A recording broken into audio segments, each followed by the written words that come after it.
Welcome back to Tuesday, where we check out the vendors in Tamriel that change their wares on Tuesdays, starting with the Telvar Merchant. First up, we have Stonefall's treasure maps. These are not worth it for 6,000 Telvar. They are super cheap through guild traders, but if you're curious, Stonefalls brings us Shadow of the Red Mountain, Shulk Exoskeleton, and Silks of the Sun, as well as a chance for Ancestral Nord bows and chest motif chapters. Our leads this week, we have Face of the Wolf Beast, which is part of Ring of the Wild Hunt. This one comes from all world bosses in Malabal Tor, so not super duper difficult. Our next lead is Tonal Pivot Joints, which is part of Esoteric Environment Greaves. This one drops off of the group bosses in both public dungeons in Vardenfell, so both Forgotten Wastes and Necheleftingth. Next up, we have our jewelry. We have Necklace of the Arbiter and ring. We also have Necklace of Morag Tong and Ring of Morag Tong. Our scripts this week, we have Bound Affix Script Lifesteal. Adds Lifesteal, a debuff granting healing to attackers. We have Bound Focus Script Mitigation, adds damage reduction. And Bound Signature Script Immobilizing Strike, adds an immobilization effect. Finally, we have Fragment of Balamath. This is one of 5 pieces of the Annulment Vibrant Yellow skill style. This one drops out of the Craglorn Delve Balamath. It's off of the Corrupted Scion of Balamath, which is just one of the bosses in there, and involves you pushing 3 buttons on a pillar to summon the boss. So it might be a little bit more hands-on than some of these, but once you summon him, it is a guaranteed drop. So compare that to 5,000 Telvar.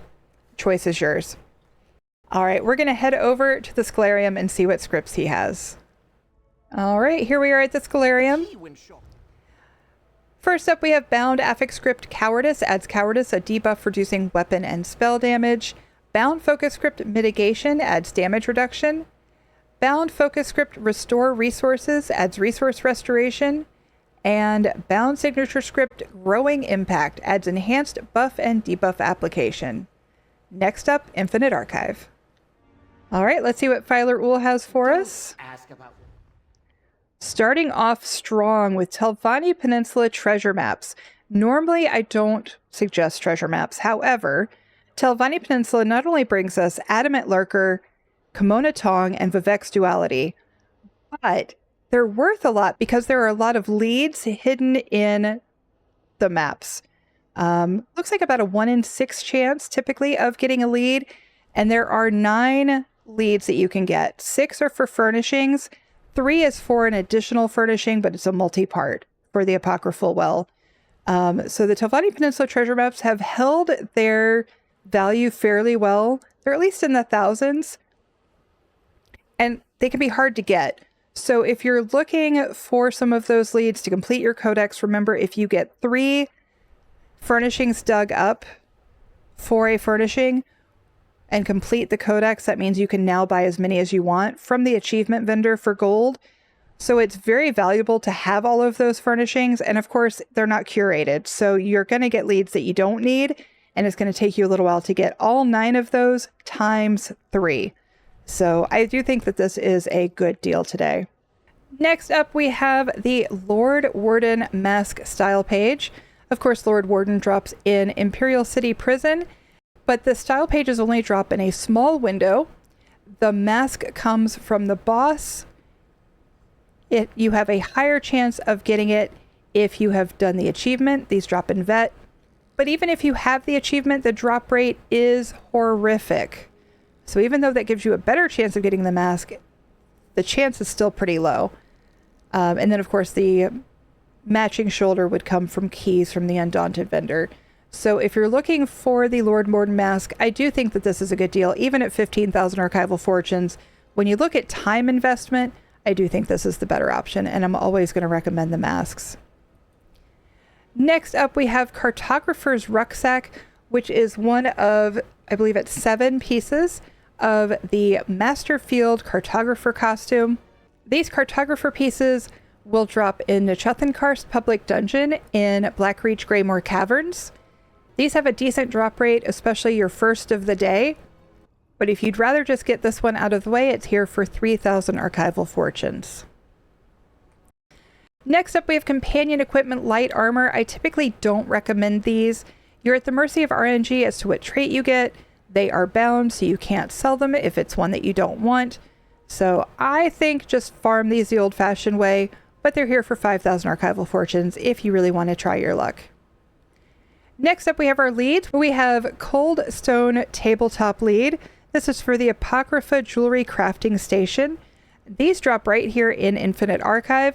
If you're running enough to have thousands of archival fortunes to spend on them, you may have this already. But if you're missing this one, it's here for you. Our second lead is Double Moon Leather Cop. This is one of 5 pieces of Rakat's Void Mantle.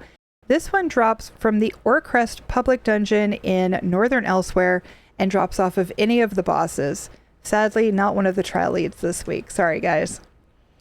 All right, our first book is Life in the Kimono Tong. This one drops out of Infinite Archive, and the eidetic memory is from Kimono Rune Delve in Telvanni Peninsula. If you're not sure how that works, there's a link below that explains everything. Our first pattern is Argonian Seat of Honor. Not a super duper expensive one. On PCNA, it runs 12 to 15,000. On PCEU, there's 3 listings, one for 11.5, one for 12.5, and one for 30,000. A little bit all over the place. Still at 2,000 archival fortunes, it's not a horrible deal if you just want to come in here and grab it. Certainly the easier option than tracking down a guild trader. Our second book is Persistence of Daedric Veneration. This one drops out of Scrivener's Hall. The drop rate here is horrible. But the eidetic memory comes out of Cyrodiil, or remember, you can read these in people's houses.